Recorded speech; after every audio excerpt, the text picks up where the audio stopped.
নমস্কার বন্ধুরা, তোমরা সব কেমন আছো? আমি ভালো আছি। আমি এখন বাপের বাড়িতে এসেছি। হ্যাঁ, এই যে এদিকে তাকায় মেমো, এদিকে তাকা। এই যে আমার ভাইয়ের বউ, একটু তাকা, তাকা।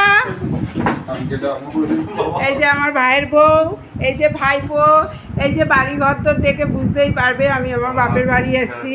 এই যে আমি আর ওর বাবাই এসেছি, ছেলে মেয়েকেও আসেনি। আজ আমার ভাইয়ের জন্মদিন আজ নয়, বলাটা ভুল হয়ে গেল। জন্মদিন গেছে দোলের দিন, তাও আমি আসবো ভেবে ও ভেবেছে দিদি আসুক, তারপর রান্না বান্না করে আমাকে দিয়ে আমি খাবো। তাই এই যে আমার ভাইকে আমি রান্না বান্না করে সাজিয়ে দিয়েছি, আমার ভাই খাচ্ছে। আমার মা একটু বাইরে আছে, আমি তোমাদেরকে পরে দেখাবো।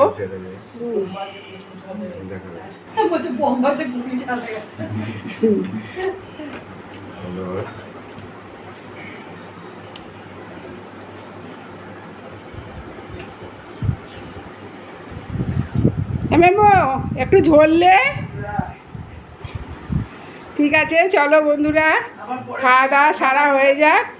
আজকে বিকেলবেলা বেড়াতে যাবো, করব তোমাদের সব আমি আমাদের বাপের বাড়ির শহরটা তোমাদের দেখাবো আমি ঘুরে কীরকম। নমস্কার বন্ধুরা, সব কেমন আছো? আমি ভালো আছি। আমি এখন বাপের বাড়ি, কালকে এসেছি। আমার ভাইয়ের বউটা কোথায় গেল? আমার ভাইয়ের বউটা মনে হয় ছাদে গেছে। দেখো আমার বাপের বাড়িও এই ছোটো ছোটো সদস্যগুলো আছে, সব খেয়ে দিয়ে আরাম করছে এখানে। সার কি বাবা,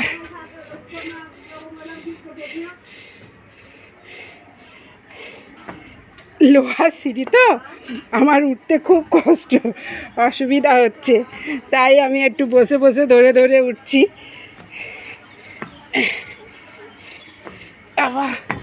এই যে আমার ভাইয়ের বউটা, এদিকে তাকা। এই যে আমার ভাইয়ের বউটা ছাদে ঘুরছে। আর এই যে পাশে আমি এটা মিঠুদি বলে ডাকি, ও মিঠুদিদের ঘরের জানলার কাঁচ লাগানো হচ্ছে। তোমাদের আমি নিচে গিয়ে দেখাবো। জামাই আমাদের বাড়ির জামাই। কত বড় হয়ে গেছিস? হ্যাঁ বাবা, কত বড় হয়ে গেছে। আমাকে জিজ্ঞেস করেছে, আমি বলেছি আমার পিসিমণি। তাহলে তোর কে হবে? ঠাকুমা। তোর কে হবে? ঠাকুমা। ঠাকুমা কেন, দিদিমা হবে। দিদিমা না, বড় দিদি হবে। দিদি এটা যেমন দিদি, এটাও একটা। আমার ভাইয়ের বউ একটা ছোট্ট জবা গাছ বসিয়েছিল, বিরাট বড় হয়ে গেছে আর প্রচুর ফুল হয়েছে। ফুল নয় মানে, এখন আমি বিকেলবেলা তোমাদের দেখাচ্ছি, প্রচুর কুড়ি।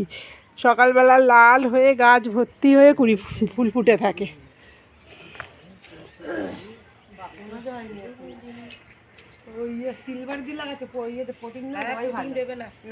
এখন পটিং দেয় না তো, এখন সব ওইগুলো দিয়েই লাগায়।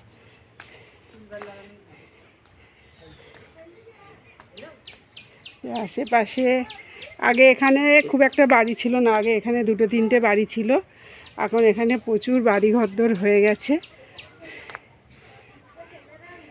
জায়গাটা একটু শহর থেকে একটু ভেতরে, কিন্তু নির্ঝুম, ভালো, বেশ শান্ত পরিবেশ, ভালো, বেশ আমার ভাল লাগে, বেশ চুপচাপ একটা শান্ত পরিবেশ। আর বাড়ির সামনে তো দেখেছে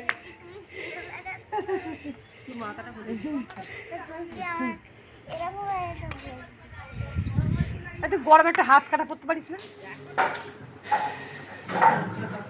অনেকটা রাত হয়ে গেছে, খাওয়া দাওয়া সব কমপ্লিট, এবার শোয়ার পালা। এই যে আমার ভাইয়ের বউ এখানে বিছনা করে দিচ্ছে, এই খাটে আমি আর মা শুই। ওইখানে জানলা দিয়ে আলো আসে বলে ওই একটা কাপড় দিয়ে ঢাকা দিয়ে দিচ্ছে। ও ঠিক আছে, তাহলে বন্ধুরা চলো, আজকের মতন ভিডিওটা আমি এখানে শেষ করছি। সবাই ভালো থেকো, সুস্থ থেকো, আবার দেখা হবে নতুন ব্লগের সাথে।